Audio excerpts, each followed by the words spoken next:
Welcome to After the Fact, a podcast from the Pew Charitable Trusts that looks at the data and trends shaping our world.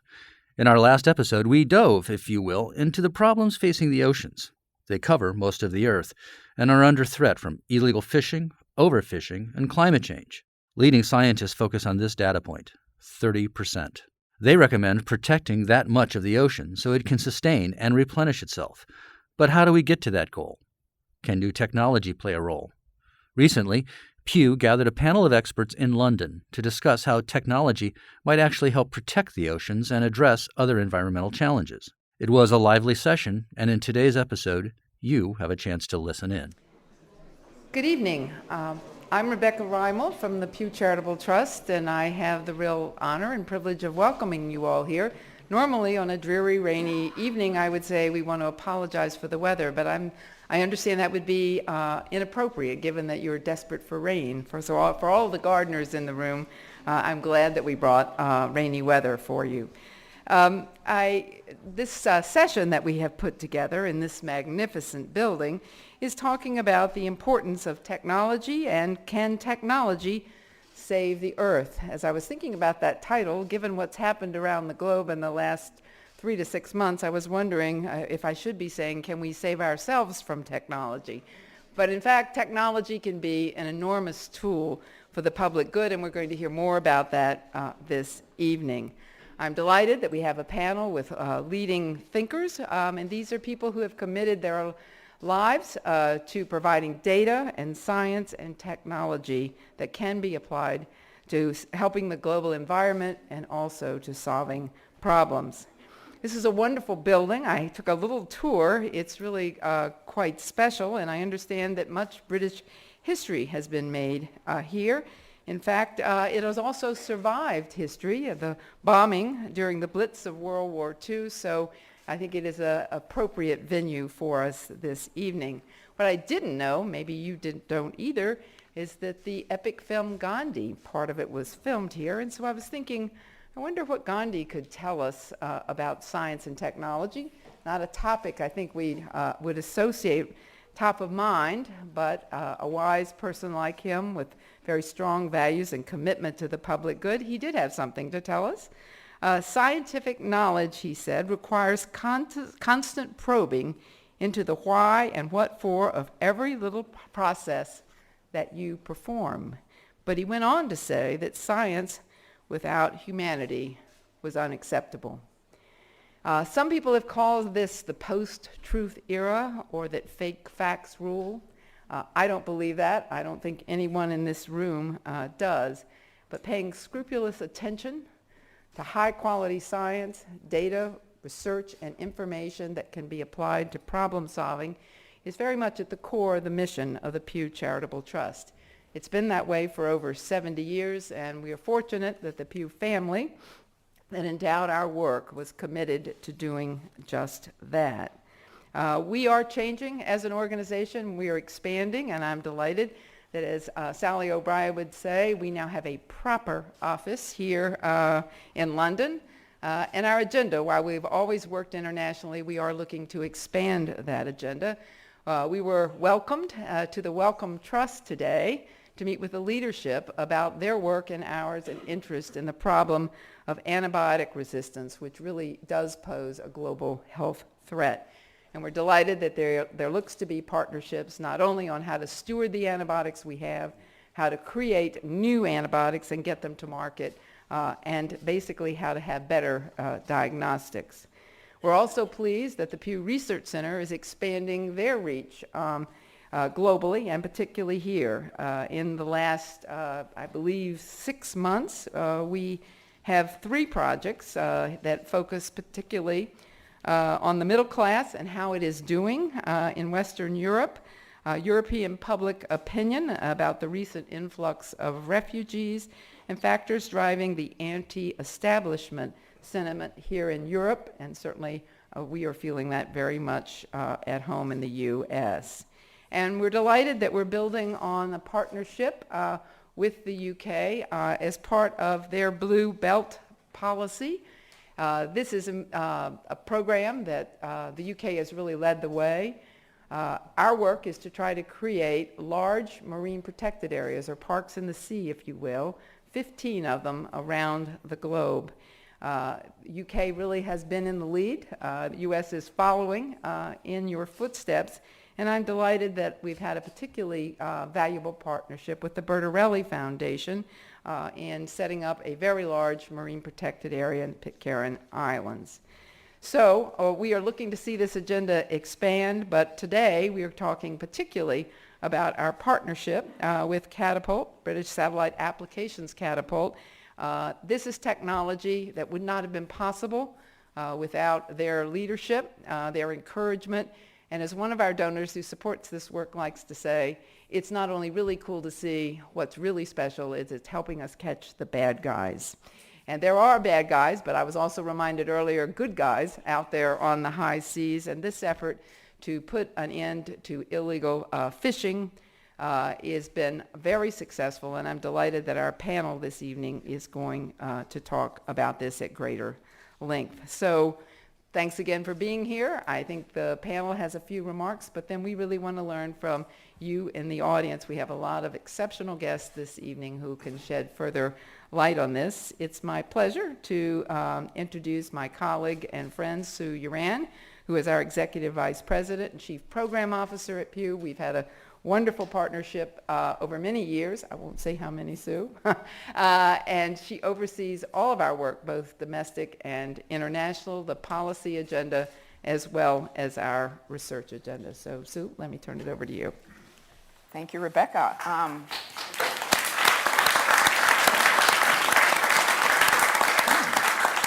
And good evening to everyone here at 1 Great George Street. And we are webcasting tonight, so I also want to say hello to everyone online as well. I'm delighted to be with you all here tonight. As Rebecca said, my name is Sue Urahn. I'm the Executive Vice President and Chief Program Officer at the Pew Charitable Trust. I oversee over 50 different projects, and they provide everything from technical assistance to research to advocacy campaigns. They cover issues as diverse as biomedical and environmental research to health policy, corrections reform that we do domestically in the United States, environmental conservation work that is done globally, and our work in our hometown of Philadelphia. So we cover very diverse topics in very different places, but they all share a very common theme, and that is our concrete, metric-driven approach to advancing the public good. So part of our approach to really finding effective ways to solve the world's most critical problems is to engage with the public in venues like this. So we are delighted to be able to hear from you tonight and talk about some of these critical issues. So our overarching question for the conversation tonight is a small question: can technology save the Earth? Technology has the potential to play an absolutely critical role in safeguarding the health of our planet for future generations, but we need to better understand where is technology most useful. What are some real-world examples of how technology is used to promote change? How does technology affect the development of new science? How does it affect economics? How does it affect culture? And how does it interact with policy? No small questions in any of these areas. So we're fortunate to have 4 experts with us tonight to really dive into these areas. Let me briefly introduce them to you. There's more information about them all in your program, so I won't go on at length. Let me start with Kerri-Ann Jones, my colleague at the Pew Charitable Trust. She oversees our research and science portfolio. Previously, she served as the Assistant Secretary for Oceans and International Environmental and Scientific Affairs at the U.S. Department of State under the Obama administration. Tony Juniper is well known to many of you here as the president of the Wildlife Trust. He's also a special advisor to the Prince of Wales International Sustainability Unit and a fellow at the University of Cambridge Institute for Sustainability. Rear Admiral Nick Lambert is an ambassador to the Satellite Applications Catapult Blue Economy Initiative, and he is an advisor on oceans and technology. And last but far from least, Callum Roberts is a professor of marine conservation at the University of York, a science advisor to the BBC's forthcoming flagship series, Blue Planet 2, and Callum's also, I'm delighted to say, a Pew Marine Fellow from 2000. So you can also participate, should you be so inclined, in the conversation on Twitter by using the hashtag EarthTech. So let me kick it off. Tony, starting with you. You've been working at the local, national, international level for more than 30 years on a more sustainable society. So the question is, If you think about technology, some people think about it as a silver bullet. You develop the technology and boom, you've got a solution. Is that true? Once you have the technology, is everything good? Unfortunately, not so simple as we all know. And technology really does have to be part of the solution when you look at the scale of what's coming towards us right now in terms of greenhouse gases in the atmosphere, the mass extinction that's taking place, the resource depletion that we can see in things like fish stocks, water and soil damage. All of these things are set to get much worse as the population rises and as we continue to foster economic growth. And so technology does have to decouple the rising human demand against these environmental trends, which are becoming really quite troubling. The thing is, though, when you look at these particular areas, for example, in relation to climate change, and you look at the clean technologies that can come there, you quickly realize that you can't simply deploy the technology on its own. And I remember very well in the debates around what to do at the international level during the time of the Kyoto Protocol and beyond, governments having a big argument about whether it was going to be technology or whether it was going to be policy, as if there was a choice. And we pointed out that if you don't have the policy targets, the technology won't get scale. And if you have the policy targets without the technology, you can't meet them anyway. And so the two things have to be integrated. And you realize that it's not only about policy, but also about culture up to a point. And I spent quite a lot of time over the years working with consumer goods companies trying to reduce the environmental impact of packaging. And so they spent a lot of time trying to lightweight plastic bottles and trying to find recycled content to put in them. But if you don't have consumers willing to put that into a bin and instead chucking it into a river, finishing up in the sea, you still haven't solved the problem. And so the cultural and political pieces of this are absolutely essential to go alongside the technology. You've also got, up to a point, quite a limit to what technology can do on its own. And, quite a lot of the things that the human world needs, like fresh water, productive soils, ecosystems naturally supply those goods for the human world. And I think sometimes we fall into a trap of thinking, okay, deforestation, destruction of aquifers, the damage to soils, we're going to invent a technology that's going to solve these problems, when in fact, not only can we probably not do that, even if we could, it would be much more expensive than keeping the ecosystems in good health in the first place. And then linked to that, I think, is also a danger that we become completely distracted by technological solutions and actually don't see the real problems that are before us. And I think Rebecca mentioned antibiotics earlier on. A good example in agriculture where we've chucked the technological kitchen sink at the issue in terms of genetically modified organisms, ever more sophisticated pesticides, machinery, antibiotics, and more and more quantities of industrial fertilizers, all of which have been predicated on a lot of technology. And by focusing there, we've lost sight of the bigger picture, which is about the long-term resilience of agriculture really being about the health of nature in terms of soils and pollinators. And both of those things you can see now taking on globally significant proportions, where bees in this country are disappearing as they are in the United States. We know that soil damage has now reached about 1/3 of the agricultural land since the middle of the 20th century at quite a high level. And we're missing all of that because we're putting our faith in technology. But of course the technology remains essential. So this is not simple, but just to kind of summarize, the technology is vital, but it needs to be backed by the right policies and right cultural norms. It needs to be deployed in a way where it's complementing what the natural environment does for us rather than replacing it. And we need not to be distracted from the real issues by going down the technology route. I think that would be my brief answer to that. Which is a fabulous introduction. So Nick, let's turn to you. Stepping in big shoes here. So you provide a lot of information and guidance to organizations on the blue economy. So the impact of the economics of the oceans. The importance of data. Give us a few examples about how technology gets used in the blue economy. Well, thank you very much indeed for having me this evening. It's a great pleasure to see so many people. And just following on from Tony's exposition there, I'm going to look at technology the other way around in trying to understand the problems. And if you don't mind, I'll do it in the context of marine and maritime, where we know enough to be worried about the state of our seas and oceans, but we don't know how worried to be. Because we don't have sufficient information. So I think we can turn technology to advantage by using it to find out what's going on. But you can't do that with just technology. You have to have willing coalitions of people. You have to have partnerships. You have to have a determination to lead and to share information. And you also need to demonstrate that technology actually can do these things. We all talk about the fact that we've got mobile phones and we've got access to space-based data and all that sort of stuff in our private lives. But we need to prove through demonstration that technology can help us better understand the state of our seas and oceans, or our jungles, or our woodlands. And so there are a couple of projects I could talk about. One is the illegal, unregulated, unreported fishing project, which was referred to by Rebecca just earlier, which, as she said, was a great success. Bringing space-based data sets together with terrestrial data sets, with historical data sets, to find out what is the state of illegal fishing and to do something about stopping the really bad guys at the top end of the game. Now, I will say, as a mariner, not everybody out there at sea is doing illegal things. There's quite a few of us are trying to go about our legal daily business. And so the opposite to illegal, unregulated, unreported fishing is legal, regulated and reported fishing.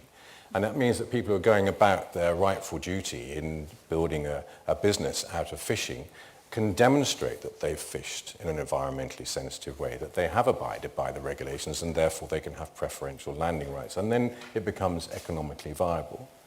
Another project that the satellite applications Catapult is involved in is working with Malaysia. The UK government and the Malaysian government have come together. Some funding has been put in place, and we're using space-based data with ground truthing assets, unmanned vessels, those sorts of things, to do something about understanding the state of marine pollution in the mangrove swamps in the Malacca Straits, to look at flooding on the coastline of peninsular Malaysia, and to do something about understanding the state of logging, illegal and legal logging. And this is all about bringing technological sensors and data sets together to enable an understanding. And so, I'll finish in just a second, I spent most of my naval career listening to very senior, great and the good admirals wringing their hands and bemoaning the fact that we were out of sight, out of mind, complaining about sea blindness. People didn't understand what the sea does for our global economy, that it enables our global economy and all the things that I'm sure you know now. I think we are on the cusp of sea vision. I think we will see pretty much what human beings do at sea, and we will have far better opportunities to understand what we've done to our seas and oceans. And so what we need to do is to build partnerships. I spend a lot of time talking to shipping companies and saying, please, please, please, would you give us the data? The technology is there, it's easy. We can get the data from ships and we could share that with all the environmentalists that need it. But it's the willingness, it's the partnerships, it's the determination to do it. And I'm not beating up on shipping companies, but quite a few people will say, well, what's in it for me? What are you going to pay me for it? Well, why do you want to be paid? To help understanding. And I think that's what we've got to work out. Partnerships, relationships, leadership, and sharing. We were talking before the event started. You mentioned that one of the big challenges about technology is that it is not evenly distributed. Talk just a little bit about that. This is William Gibson. So William Gibson said the future is here, it's just not evenly distributed. And I would delete future and insert technology is here, it's just not evenly distributed. And that's part of the business of demonstrating. And there are many agencies out there, coast guards, flag state authorities, people who have responsibility for managing seas and oceans, who spend money on limited resources, corvettes or aircraft or whatever they're using to patrol, who, if we could just get them to think about using other more advanced technology and perhaps split some of their resources, they've got to understand that this technology can be used. Once they get it, you're on a roll. But you've got to press at it, you've got to be persistent. So let's stick with the marine environment for a while. Callum, let's turn to you. Your research has focused on understanding the impact of marine protected areas and the effect of large-scale fishing on marine ecosystems. Talk a little bit about some of the examples you've seen there about how technology is now affecting the ability that you have to do the work that you do. Well, when I started out studying marine protected areas, it was in the early 1990s, and we had to look pretty hard to find any marine protected areas that had good monitoring, surveillance, and management. And the ones that we did find, we went out to study them, and it was just a guy or a gal in a boat who'd go out and look at what people were doing and write it in a notebook and tick them off if they were doing the wrong kind of thing. So this was very simple technology, but it was necessary to make those protected areas rise to a different level in terms of their effectiveness. The question comes up again and again, how are you going to watch effectively protected areas? And it comes up more as more are created and the demands for resources increase. And in Scotland, for example, the community of Urahn Seabed Trust have set up a very small marine protected area. It only covers a couple of square kilometers, and the famous marine scientist Bill Ballantyne saw it one day and said, Jesus, you could spit across this thing.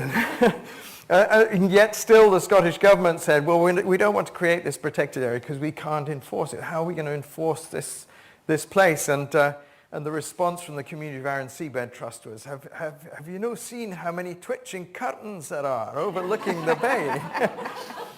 The trouble is that we have to move beyond twitching curtains, and when things go over the horizon and you can't see them anymore from the shore, and there isn't this kind of body of local people looking after a protected area, then we need to start investing more in technology. And we can't be sending people out in boats to police them and buzz around those protected areas all the time. And that's where this satellite technology really comes in. And the vessel monitoring systems, which are put on board fishing vessels, are a critical kind of low-level step in order to watch what's going on out there and who's fishing where. And around the UK, that's been added to vessels that are bigger than 10 meters. So the key industrial fleet, I think, is being watched quite carefully.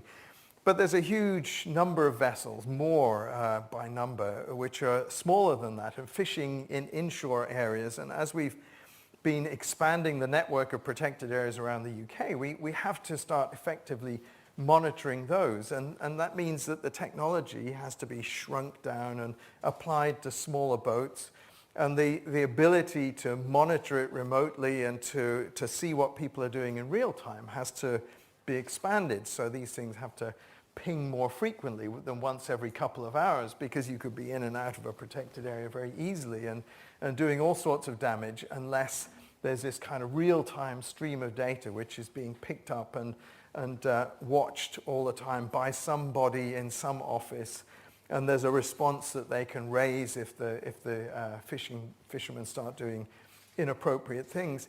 Obviously, the amount of resources that we have is limited, and I remember going into the kind of control hub of the Great Barrier Reef Marine Park, and there they were using all sorts of clever algorithms to predict where the greatest likelihood of violations was going to be, and they were going to focus resources on those places so that these are the key landing sites for people who are fishing illegally. These are the places that they're going to go where they think they can get away with doing things that are disallowed under the park regulations.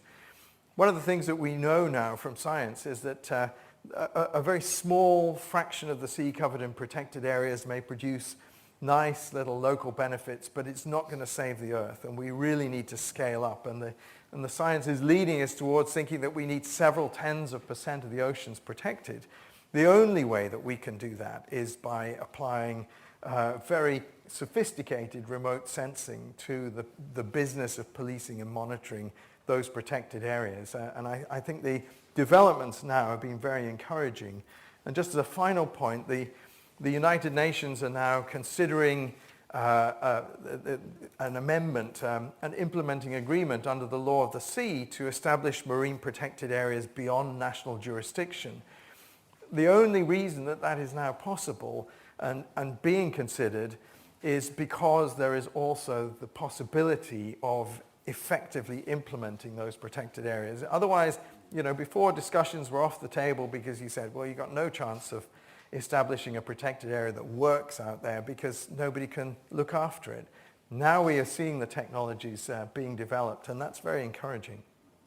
It's back to what Tony was saying about that perfect intersection of policy and technology, that you can't have one without the other because it simply doesn't work. So speaking about policy, Kerri-Ann, let's turn to you.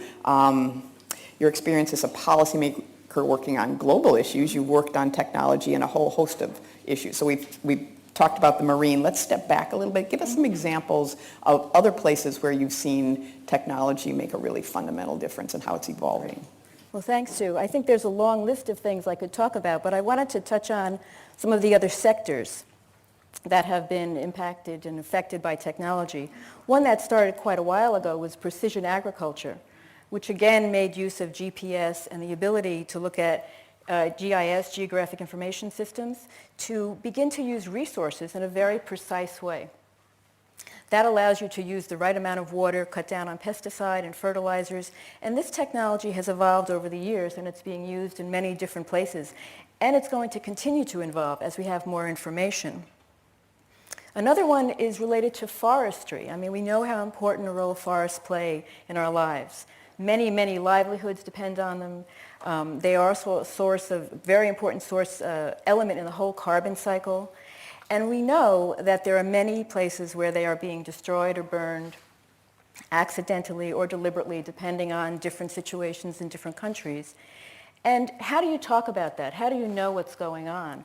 Well, again, it's an integration of space-based technology and GPS, and advances in computer systems and the cloud that allowed certain groups to come together to develop Global Forest Watch, which lets you actually see in real time what's happening to different forests around the world.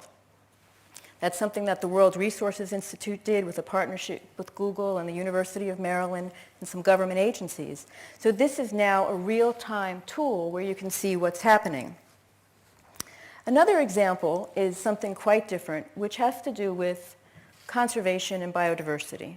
We know that there's a lot of pressure on biodiversity, and we know particularly for iconic species such as elephants and tigers and rhinos.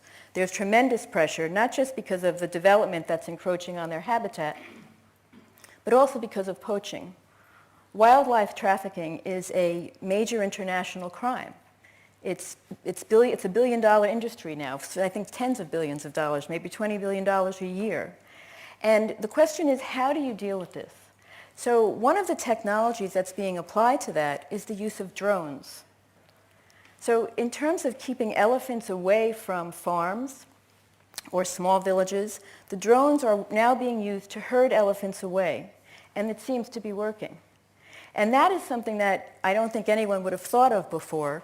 It's also being thought of as a way to expand coverage, to see what's happening where poachers may be, because many times there are limited game rangers to cover the amount of area that has to be really watched. So it's really a different use for drones than is often comes to mind. And then one other topic, moving to the very, very tiny world at the molecular level. We've seen major revolutions in DNA technology, and now that's being applied everywhere. So on the wildlife side, there's forensic DNA work being done to identify ivory samples, the tissues that attach to it, to try to understand where that's come from. This was not done before. It was hard to track where some of these samples were coming from. And the other piece of the DNA work can be really looked at for tracking anything. It's being used now in illegal logging. There's a term that's of art now that's come into play called environmental DNA, where you can go into the water and sample what's in there and sort of understand the biodiversity at the microbial level and understand how that's changing and what's affecting it. So the tools that are out there are just constantly evolving and also crossing over different sectors. So I think there are many, many examples of different sectors where you could talk about space-based technology, the integration with GPS, and all of the molecular technologies that we now have on hand that can really begin to address some of these issues. But it is only one part of the way to address these very complicated questions. Well, let's go back to the same theme that's been sort of emerging throughout the panel. What are some of the policy, social, economic implications of some of those developments?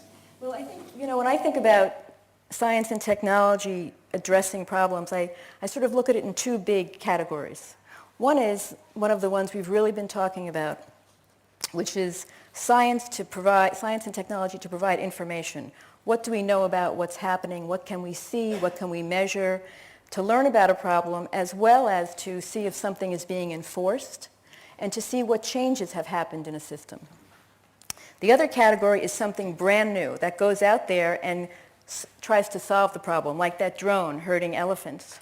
Or to mention a topic that's becoming more and more in the world of environmental discussions, geoengineering. That's being thought about as a solution, technology coming in as a solution. And whichever category you're in, the technology immediately hits the policy world. And it hits it because it has economic implications, social implications, cultural implications, as Tony said.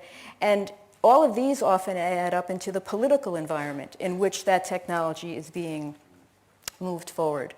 From an economic perspective, the first fundamental question is who pays for all of the development of this technology? Who maintains it? Who invests in the research? And then there is the question of the displacement of technology. What does the technology do in terms of other livelihoods? As you close off certain fishing areas, what do those fishermen and fisherwomen do? Where do they go? So there's an immediate impact in the economic side. There's also the question of socially acceptable technologies. Technology is received differently in different places. And certainly on the international world, that's something that comes into play. And the security piece comes into play as well. I remember years ago when a lot of this Earth-observing technology was coming into play, the discussion among nations about the level of resolution that would be allowed was a security issue because countries didn't want to share that kind of information. We've made tremendous progress in that. But there are also the issues of conflict. And when I was working at the State Department, South Sudan became a new country. And one of the first groups that came in to see me because of my job was a conservation group that said, the diversity in the wildlife diversity in South Sudan is amazing. There are multiple migratory paths, amazing birds. We have to really help the country work on this. Well, with a country in such conflict now, that really is not something that can be a priority. They're struggling with that. So I think when you begin to think about the policy and you step into a policymaker's office, if they're an environmental policymaker, they're going to look at your issue based on all the other environmental issues.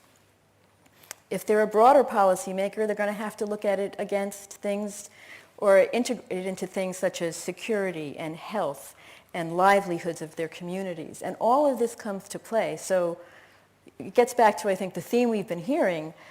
You know, technology is only one part of the way that we address all of these issues. So Tony, let's go back to you. You sort of introduced this theme. Where do you see this intersection of policy, culture, economics, technology playing out in interesting ways? I think one of the things that has been said about the environmental agenda for all the years that I've been involved in it, and it remains as true today as it was 30 years ago, is the extent to which it is driven by awareness of the issues. And so if you have a population of voters and shoppers who know what's going on, then the politics becomes unlocked and people are willing to embark on new journeys towards different things. I mean, what just happened in the United States with a president who doesn't think climate change is happening, I mean, that has closed down quite a lot of the options we have for cleaning up the energy sector, for example, and favouring coal jobs over renewables. This is pure politics, and it only seems possible to me because the voters don't understand the implications of what's going on. And so how do we actually build that understanding amongst publics so that rational choices can be made? And there are always going to be quite a lot of competing factors in those choices. And, you know, actually one of the biggest ones right now, and I don't think we've really debated this at all in most of the Western countries, is what will be the implications for the jobs side of life as we make these choices. I mean, already in this country, the supermarkets now are populated by machines that read your shopping codes, and the people have largely gone. You see coming down the track now driverless vehicles. A whole lot of people, you know, they drive for a living, whether it's trucks or taxis. And, you know, the technology is great in terms of being able to go to these electric smart vehicles, but, you know, the pushback may not be from the point of view of actually, you know, the climate side of it, which could be quite positive. It's going to be people losing their jobs. And I think, you know, if we don't anticipate these kinds of ramifications, then I think probably, you know, we're not going to be able to put the right kinds of technologies next to the right kinds of policy with the right kind of public support needed to make it happen. because people react badly sometimes if it's deemed to be a choice that's going to act against their interests. And the coal miners in West Virginia, I think probably they're quite skeptical about climate change, not because they haven't looked at the data or misunderstood the data, it's because their jobs are on the line, and then that can be exploited by politics in bad ways. So you mentioned reaching out to the public. There's another way that people think about technology, and that's in terms of enhancing how you do communicate about science. Yeah. What have your experience or anybody on the panel? Well, just add one small thing on that. So when I began my environmental career, there was basically, quite a clear story being told about environmental issues. And one consequence of the new technology is that everybody now can make up their own story based upon the information they look at. And so this fragmentation of information sources, I think, has been one of the things we didn't see happening. And it's now, it's evident in all sorts of places where people are looking at one set of information compared to this set of information, whereas years ago, broadly speaking, through a mass media of a few broadcasters and big newspaper titles, most people were looking at the same stuff. If I may, I think that the communication piece is really important. And I think that the issue of discussing these issues in the context of all of the other pieces, we haven't done a great job on that. I mean, I think that's part of the challenge. I think anyone who's a scientist or an engineer, when you see some new piece of technology, you're so excited about it, major breakthrough, but you don't sort of say, oh, and this may cut out X number of jobs, or this may affect this community because they can no longer fish in these waters, or because some other reason. And I think bringing that complete picture into discussions early on makes it a much less polarized discussion. And I think that is one of our biggest challenges, and I think we can begin to do that, but we have to also make the science and the technology discussions much more accessible and have more people understand the scientific process, that we're always getting the best data. We could get better data tomorrow. So I think this is a big part of how we make progress in the future. So I think one of the things that's happened over the course of my career is that there's been a huge democratization of access to science. And so with the trend towards open access publication, anybody can literally log into Science or Nature or whatever journals and look at the science themselves. The problem is that in order to understand and interpret that science, you need to have a little bit of understanding about the scientific publication modus operandi, and you need to be able to judge good quality from bad quality. And unfortunately, as the pool that is accessible to people to read and look at has grown bigger and deeper, it's also grown very muddy as well. And so there's a lot of kind of very underhand journals that have sprung up that are basically business models aimed at publishing junk science for profit. And there are institutes which are dedicated to publishing science which is not really science at all. It's a gender-driven policy positioning based around predetermined agendas. And so I think what we have is a problem, because there are many people, often prominent, and in positions of influence, journalists, for example, former politicians, current politicians, who will dip into this, pick out a bit that supports their prejudices, and then argue from that position as if it's from a position of great knowledge and integrity, and it isn't. And so I think there's this difficulty with increasing access to science of distinguishing good from bad. Nick? We're doomed. We're completely doomed. Maybe I live in a pink and fluffy world. I think that's what it is. I think I understand all of that. I think there's another side to the coin, and that is that the big technology is the opportunity to crunch lots of data, isn't it? It's the opportunity to join up data sets which previously you couldn't have joined up, and it's the opportunity to share that data to have better information on which to make decisions. And clearly you're going to have some clever people who will have debates about what's true and what's not true. But I do think that there is an opportunity to open up data sets across government in particular, but institutions, and get that data shared in a way that people are incredibly reluctant to do. So in our private lives, people Facebook and they share data willy-nilly, don't think twice about it. In their companies and their institutions, they suddenly clam up and they won't share data. And there's almost a groupthink in there, which I find hard to understand, or rather I can understand it, but it's going to be hard to break down. We are going to have to share data across departments, across institutions to get a better understanding. And we've probably already gathered a lot of that data. So let's not reinvent the wheel. Let's share all of that data and then target our scarce resources and our modern technologies to find out more to build that picture. And I think that works across all environments. And I would like to move away from marine and maritime and talk about the fact that modern technology and the ability to crunch data means that we can go across the beach. We can instead of looking at separate domains, we can look for behavior patterns in areas where previously we couldn't have done. And there's some really exciting opportunities there. Kerri-Ann. No, I just wanted to add a point to that. I agree with you. I think we need to share more and more data and more information.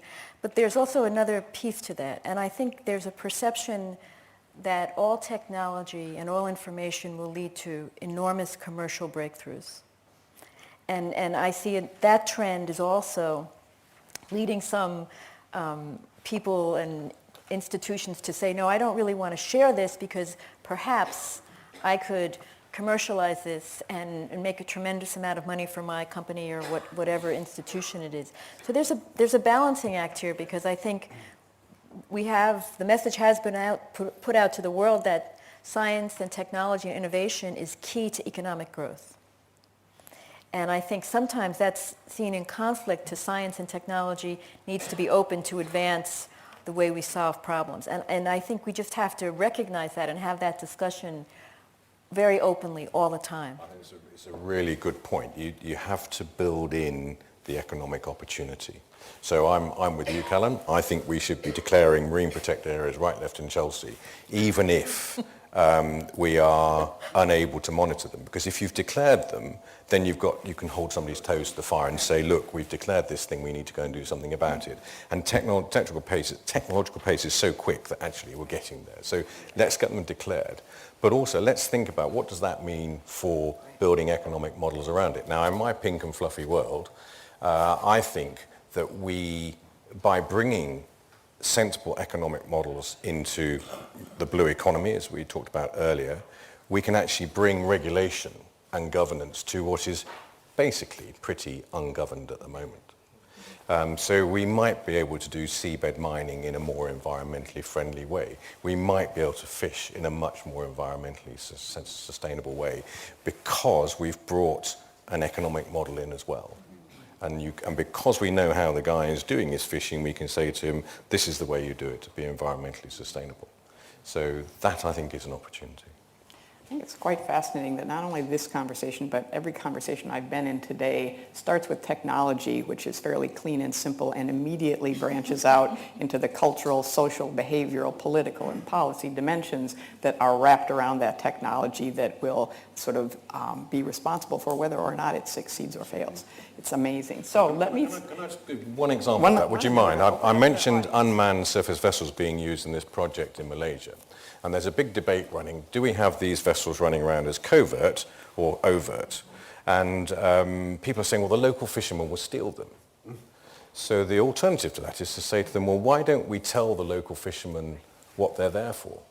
They are there to help us build a data set to help your fisheries be preserved from oil pollution. And what we'd like you to do is help us protect them. And we'd like you to also get out your iPad and send us some information about what you've seen in the case of oil pollution, and let's do something about building the environment to sustain your fisheries in the future. So we've got a chance to take that policy from all the policy wonks up in top levels of government and get the local players involved in the implementation too. The intersection of citizen science and technology is Yeah. a whole nother sort of Pink and fluffy world. fabulous issue to explore. So let me stop there. We're going to open it up for questions. We have microphones. Since we are webcasting, it would be great if you would make sure you have a microphone before you ask your question. So, lots of questions. Awesome. Let's start right here, and then we'll move on to some of the others. And if you could introduce yourself and your affiliation, that would be great. Thank you very much. Tony Byrne from the FT Oxford Literary Festival. I'm always struck on these occasions by the tremendous amount of decency and goodwill and vision and compassion and all the rest of it, which like-minded groups have. And I'm greatly encouraged by the use of technology to safeguard the environment and the planet. But we are pitted against ruthless international criminal gangs and international agencies and companies which have no scruples in many instances. And they're also going to be using this technology. And how we marshal sufficient resources to combat their use of technology as opposed to our honourable use of technology on behalf of the good causes is the biggest nightmare of all.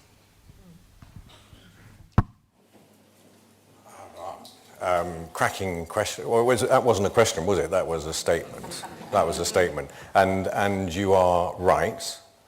But the good thing about modern technology is that we're always connected now, aren't we? Who in here could go for a day without their mobile phone? Two hands. 4 hands? That's wishful thinking. So the point is, these bad guys will transmit. And so there is a very good chance of getting them. So I'm with you, but it's not all bad news. Well, this is why we need to demonstrate that you can create credible databases and credible data and evidence, and then you go out there and you do some legislation. The alternative is to stay in the Wild West. Yeah, I think there's two things I think of. One is just the increasing transparency of data. There are things that we can see that we couldn't see before. But your point about, so what do we do? I think that gets to this sense of an integration of policies from the national to the global level. For instance, in wildlife trafficking, as that began to be noticed as such a major international crime, source of funding for all kinds of things, countries worked together internationally. They had CITES, but then countries individually began to sort of do things to sort of try to close up their national laws and their enforcement. It's slow because you hit this cultural issue, you hit the history of the law in that country, but it is something that comes around, and the transparency and the technology to say, well, if we see this, we know where this piece of ivory is from, and then you can get to that legal system. So I think there's hope. I think it's very challenging, but I do think there is hope with the transparency. Callum? We were talking a little bit before this presentation on camera trapping of wildlife in forests and so on, and there is a concern that poaching gangs will hack into camera traps and thereby find some of these very rare species and know where to go and hunt them. So that's something, maybe you can talk about that, Tony. One small anecdote on that one, Callum, and it relates to the gentleman's point.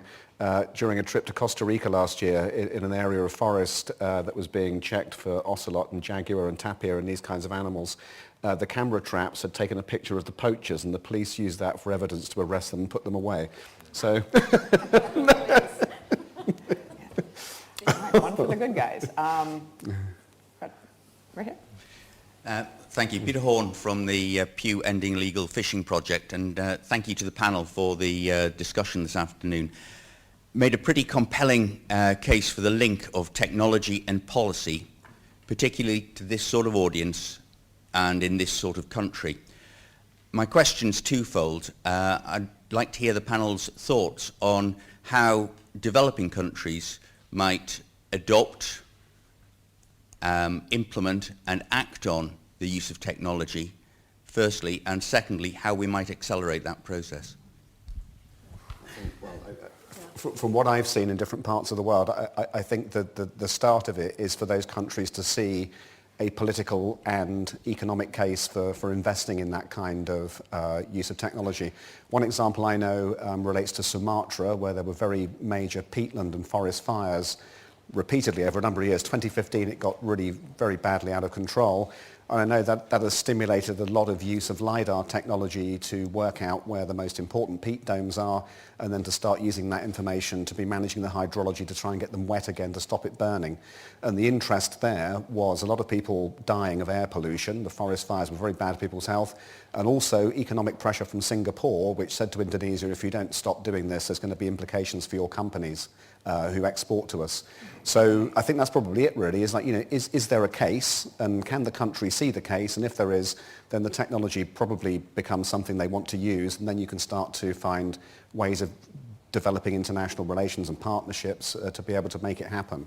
But there are moments when a country says, okay, we are a developing country and we do need economic development, but actually this environmental problem now has to be fixed. And campaign groups and everybody else has a role in making that case.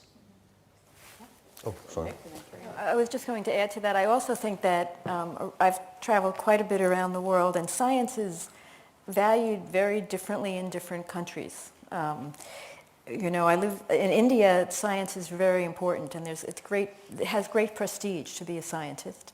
And I think that more and more international cooperation on science itself, where you learn about the objectivity of data and the importance of data, is fundamental. So there's a basic connection between countries to do international research collaboration, and then building up to that, just sharing more and more data among countries. And sometimes that's difficult, depending on the political situation and the culture and the sense of power as who owns the data and is it behind a security wall. But it's doable, and the grassroots organizations around the world, environmental and science grassroots organizations, are having, I think, more and more impact in their local political discussions. And I take that as a very good sign. I would add, just come back to the practical demonstration, Peter, I think we're seeing developing countries that see that this technology can be used. They didn't know it could be used. They see the opportunity. The Malaysia example I gave earlier, suddenly there's all sorts of agencies coming out of the woodwork and saying, well, it can do that. Can I use it for this? And you suddenly realize that they have all got concerns about many environmental issues, but they haven't had the ability to do anything about it. And suddenly there's this potential solution and they're on board with it, and then it builds a pace. But I think they need people who have done it before and know how to do it alongside them, mentoring and guiding and so on. And it's not a short term, it's not a quick win, it's a long, persistent activity. Okay, other questions? Back in the middle there. Thank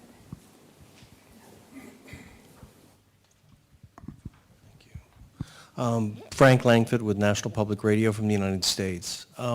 One of the things you point out is that the democratization of information has actually created a lot of problems, and it can be abused and manipulated by people who have agendas and people who are your opponents. Do you have strategies for dealing with this? This is an issue now also for media in the United States, in Western Europe, and also for voters and the public. I'm just curious, this is going to be with us for a while, I imagine. I'm just curious if you have thoughts. Callum. So I think that there is, an adage in science that the truth will out in the end. The trouble is that you can delay that truth coming out a long time, and when the need for action is so urgent, then I think that can be a very damaging thing. So I don't have as much faith in truth slaying fear and stupidity and ignorance and so on as I did when I started out as a scientist, because I do think that the technology that we've seen being misapplied to spread misinformation, deliberately spread misinformation, is very worrying, and I don't see that there's been any effective counterattack. We're all in the middle of this right now. The whole fake news thing is everywhere, and good news is called fake news, and fake news is called good news, and it's very difficult for a lot of people to judge for themselves what is quality information and what isn't, and what is fact-based and what is opinion-based. And so we're not out of the woods. Can technology help us? I imagine that Google and Facebook are busying themselves right now to figure out ways in which technology can help. But we really need to do more, and you have to ask yourself, who's going to police this? Who's going to try and promote good over bad? And I don't know at the moment. I think we have a task in front of us to remain very, very vigilant and active about our processes. The news is one, and science is another. I think that we have to be very, very active and energized about explaining it. What is good science? What is good data?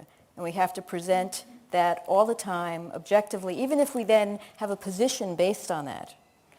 We have to put all the facts out there and go forward. And I think, a lot of people don't know the scientific process and how it moves forward and how you hypothesize, collect data, and keep going. And I would imagine that's similar for news articles. People don't realize good news has to have so many sources and so many balanced opinions. And so I think we have to just do that constantly. And it's about rebuilding credibility.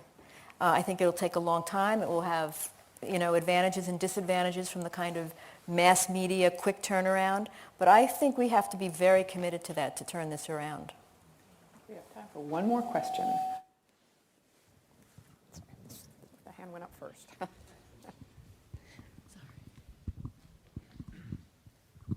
Thank you so much. Tim Unwin, UNESCO Chair in ICT for Development. Would the panel agree, and I have a sneaking suspicion because you've been very careful in the way you've couched your answers, I think you'd agree with the question, that actually the question we've been asked tonight is the main problem. The question is, can technology save the Earth? Well, can it? Because technology is not value-free. Technology has no instrumental value of its own. Technology is used and constructed by people for particular reasons. And historically, technology has been used by those in power to maintain their positions of power. And going back to the question, which I like very much on development before, poor people in poor countries and marginalized people and those who perhaps care about the environment are not in positions of power actually to use technology for their own selves. So are we part of the problem? We are in power. Everybody in this room is part of the elite. How do we get around that, if you agree with my proposition? And thank you once again, Chair, for letting me raise that question as the last one. I think there were two bits there about the use of technology, and also one which I think was very much about inequalities and including access to the kind of things we're talking about this evening. Actually, I was working on an article recently, and I began to think about, what are the biggest environmental issues in the world, and I came to the conclusion that the biggest one is inequality, because it causes so many things to go badly wrong, including the deployment of solutions to some of these things. In this country, which is quite an unequal country, if you want to advance an environmental idea here, very often it's attacked in the media and by different groups as being anti-poor. So you want to put up the price of energy, that's against poor people's interests, and therefore we're not going to do it. Go to Sweden, and I had a conversation with the Swedish Environment Minister a couple of years ago about this, and I said, how come you get so much done on these subjects in Sweden? She said it's because we're more equal, and nobody feels as though they're a loser when we try to make progress on environmental issues. So I think the inequality piece is crucial. Just on the other part, though, about the use of the technology and the fact that, my iPhone in my pocket here, that can be used to organize a terrorist cell, or it can be used to make my central heating more efficient and me being able to switch the heat up and down from London when I'm on my way home to Cambridge. And it's like any tool. You can take a hammer and you can make a beautiful sculpture with it, or you can smash a window. And I think it's a question of how the tools are used and the motivations behind the people who want to use the tool. And we've had that before, like, what you do about the bad guys and everything else. And that raises a whole lot of questions about policing, enforcement, and everything else. So I'll let somebody have the final word here. So I think the answer is that technology that prevents us from doing things that are in our long-term best interests is probably pernicious and bad. And we have many examples of that. I remember the great enthusiasm that there was for aquaculture to reseed depleted fish stocks. You can go and pour all these juvenile fish into the sea and that will solve the problem of overfishing. No. controlling fishing will solve the problem of overfishing, not just putting a sticking plaster on it. Kerri-Ann mentioned geoengineering. We can reflect more of the sun's heat back into space and carry on polluting the hell out of the atmosphere with greenhouse gas emissions and all the micropollutants there. No, we've got to address the problem and not use technology to avoid the problem. And I think that's something that we have to be very vigilant about in looking at the way in which we use technology in the future. The opposite is true as well, because I don't think we could save the world without technology. Yes. So it's how do we harness it in exactly the way that you describe. I think the answer, I don't know the answer, but people are going to have to save the planet. And people will use technology. And I think we're in a good place now. It's still not balanced, but the openness of data and communication is reaching to many countries where they have less resources and maybe not the same level of technology. So maybe the imbalance is changing. It still has a long way to go, but it's people.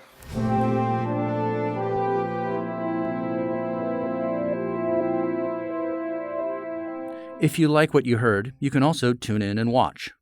A webcast of the event is at pewtrusts.org/afterthefact. Thanks for joining us today, and we hope you'll join us for future episodes. For the Pew Charitable Trusts, I'm Dan LeDuc, and this is After the Fact.